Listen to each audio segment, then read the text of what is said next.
High বন্ধুরা, আমি আকাশ। আপনারা দেখছেন গার্ডেনিং উইথ আকাশ। বন্ধুরা, আরেকটি নতুন গুরুত্বপূর্ণ ভিডিওতে আপনাদের ওয়েলকাম। তো বন্ধুরা, যে ফুলগুলো শীতে ফুটে গেছে বা এখনও যে ফুলগুলো ফুটে যাচ্ছে, তো সেই ফুলগুলো অ্যাকচুয়ালি কোথা থেকে কাটা উচিত। তো বন্ধুরা, ফুলগুলোর নিচেই দেখবে ঠিক 3 পাতা থাকে, একটা দুটো নোট অবধি 3 পাতা থাকে, তারপরে দেখবে 5 পাতা দেখতে পাবে।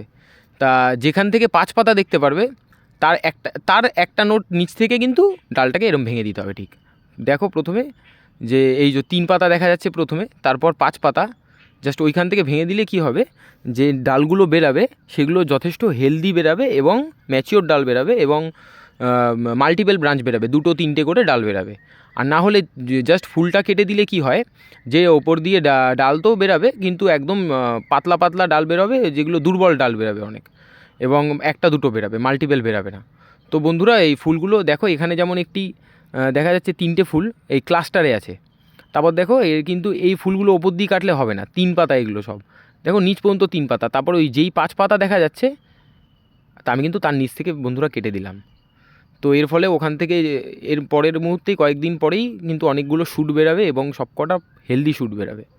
তো এইভাবে কিন্তু পিঞ্চিং করতে হবে বন্ধুরা। এইভাবে ফুলগুলো ফুটে গেলে এইভাবে ফুলগুলো কাটতে হবে, তাহলে খুবই সুন্দর ব্রাঞ্চিং হবে বন্ধুরা।